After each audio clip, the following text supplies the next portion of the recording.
Price, pattern and psychology, ये 3 एक बहुत इंपॉर्टेंट चीज़ होती है एनालिसिस के लिए, किसी भी ट्रेडर के लिए। मैं इसमें बहुत गलतियाँ करता था। मेरी क्या मिस्टेक्स हैं, मेरे क्या इसके अंदर फाइंडिंग्स हैं एंड किस तरीके से एक आधी-अधूरी इन्फॉर्मेशन देके रिटेलर को ट्रैप किया जाता है, वो सारी चीज़ें आज इस सेशन के अंदर I am going to share with all of you with the charts. दोस्तों, मेरा काम टिप्स, एडवाइजरी सर्विस देना नहीं है, मेरा काम है एजुकेशन सर्विस प्रोवाइड करना और इसीलिए ये चार्ट आपके सामने मैं लेके आया हूँ। नाउ इसका अगर आप चार्ट देखोगे तो कोई भी व्यक्ति बड़े आसानी से देख के ये कहेगा कि अरे यार, ये तो बहुत ही ज़बरदस्त कंसोलिडेशन यहाँ पे हो रहा है।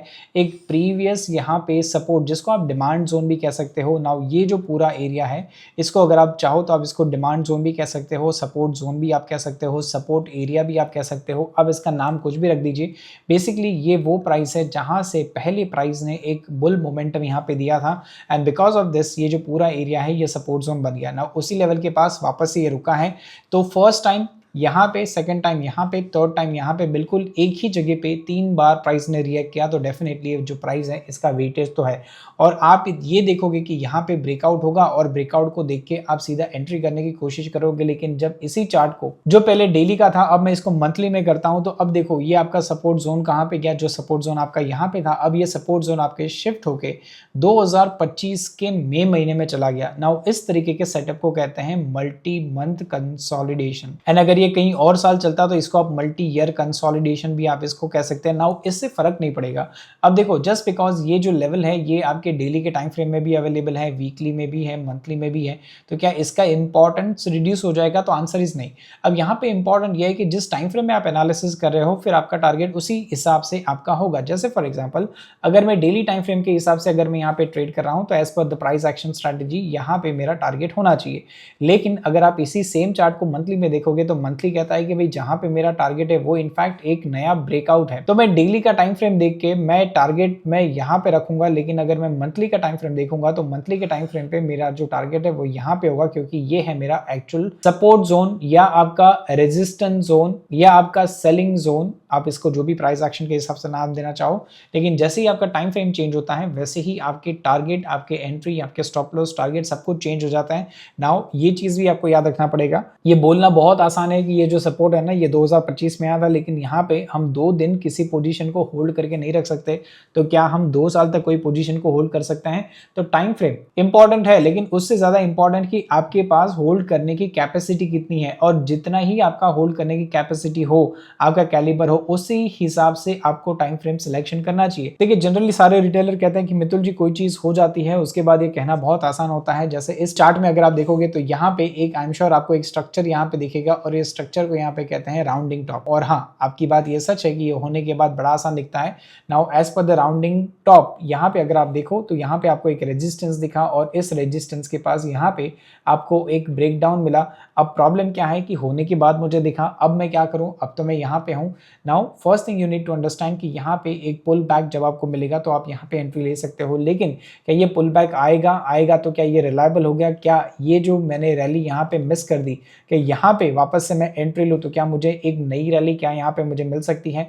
इसका आंसर अगेन आपको मिलेगा इसी स्टॉक के एक हायर टाइम फ्रेम को देखोगे। जैसे पहले मेरा जो टाइम फ्रेम था डेली था, अब मैंने इसको वीकली यहाँ पे कर दिया। तो वीकली में आपको यहाँ पे दिखेगा कि यहाँ पे ऑलरेडी एक रेजिस्टेंस बना हुआ था। सेकेंड टाइम यहाँ पे इसको टेस्ट किया, थर्ड बार उसी जगह से एक बड़ी यहाँ पे रैली आई, फिर यहाँ पे अगेन कंटिन्यूअस एक यहाँ पे लोअर लो का फॉर्मेशन बना, लोअर हाई लोअर लो का फॉर्मेशन बना।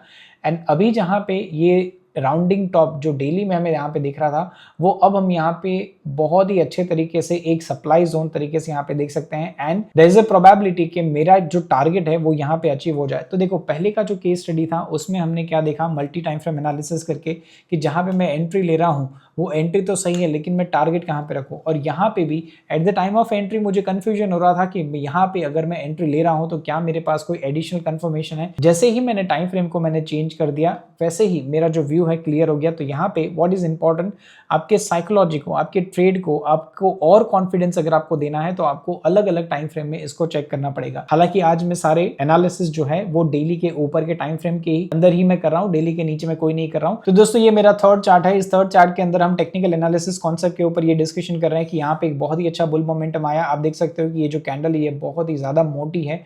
इसका मतलब यह है कि यहाँ पे जो वॉल्यूम है ये बहुत जबरदस्त तगड़ा हुआ था।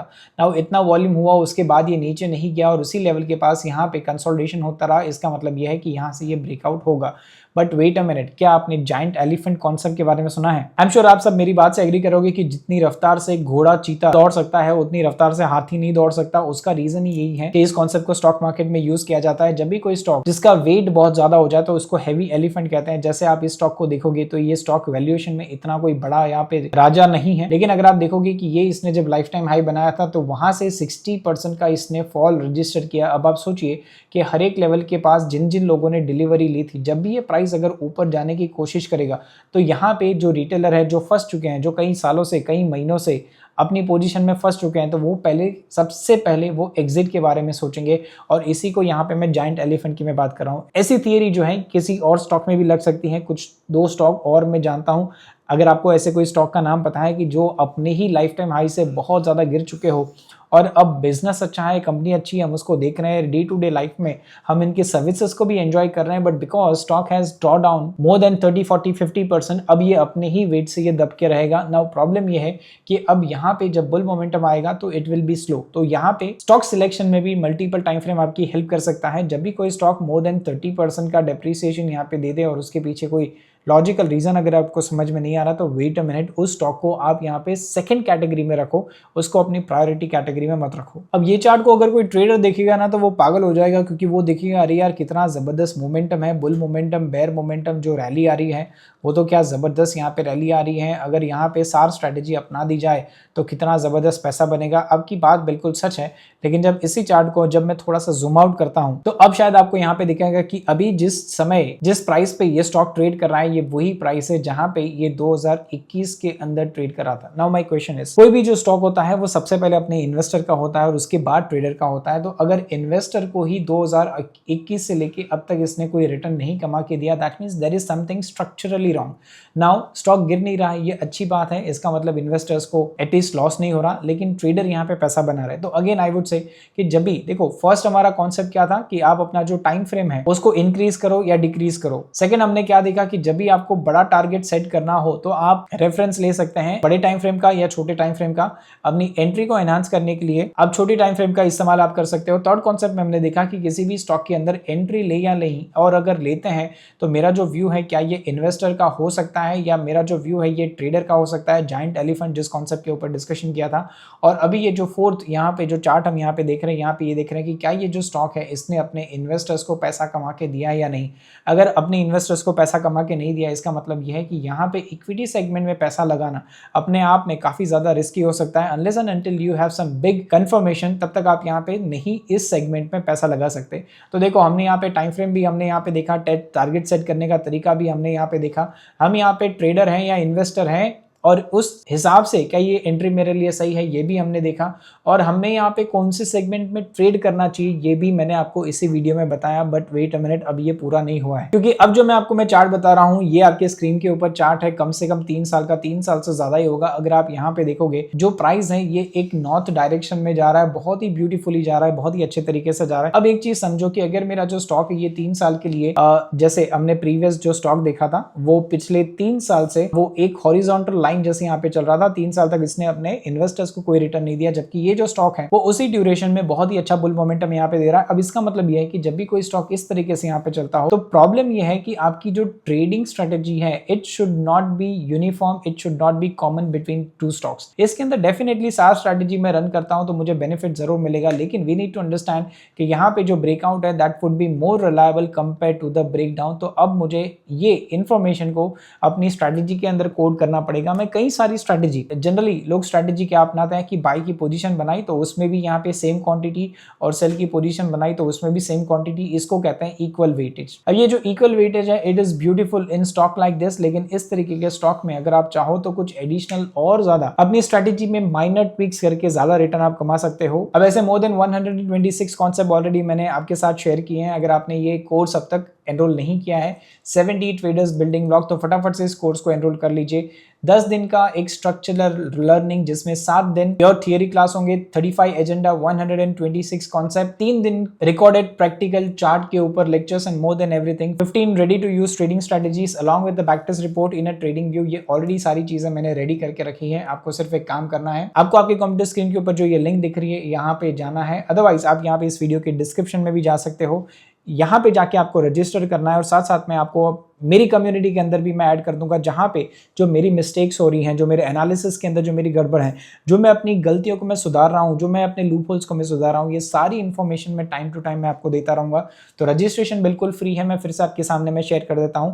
इस लिंक के ऊपर आप जाके रजिस्टर कर सकते हो। ये सेम लिंक आपको इस वीडियो के डिस्क्रिप्शन के अंदर भी मिल जाएगी। ये लास्ट चार्ट है और ये इतना ही इंपॉर्टेंट है क्योंकि फिर से मैं यहाँ पे डिस्कशन करूंगा दो चीजों का, एक होगा जिगजैग एंड दूसरा होगा डाउ थियरी। नाउ ये दोनों के ऊपर ऑलरेडी मैंने यूट्यूब के ऊपर लेक्चर किया है, अगर आपने इसको अटेंड नहीं किया कोई बात नहीं, मैं इस वीडियो के डिस्क्रिप्शन में अगेन इस वीडियो की लिंक में आपको मैं दे दूंगा। तो इस सेशन के बाद आप ये जिगजैग एंड डाउ थियरी के ऊपर एक डिटेल जो लेक्चर मैंने किया था उसको आप अटेंड कर सकते हो। अब यहाँ पे आप देखोगे कि when the price is bullish, आप यहाँ पे देखोगे कि हर एक यहाँ पे जो जिगजैग के जो हाई है वो यहाँ पे ब्रेक हो रही हैं। आपको यहाँ पे दो जिगजैग मिलेगा, एक ये वाला जिगजैग है और ये वाला जिगजैग है। बेसिकली मैं यहाँ पे तीन अलग अलग कैटेगरी के जो जिगजैग हैं इसको मैं यहाँ पे यूज करता हूँ। ये कौन सी कैटेगरी है, अगर ये सारी जानकारी एवरीथिंग अबाउट जिगजैग, ये जो मेरा सेशन मैंने किया था इसके अंदर आपको यहाँ पे मिल जाएगी। अब यहाँ पे गौर करने वाली बात यह है कि हम सारे लोग ये तो जानते हैं कि जब प्राइस ऊपर जाता है तो इसका एक कैरेक्टरिस्टिक क्या होता है, या तो उसके अंदर हायर हाई होता है, हायर लो होता है, या तो कई बार सेम हाई होता है, लेकिन हायर लो तो जरूर यहाँ पे होता है। तो हायर लो अगर आप देखोगे तो एक यहाँ पे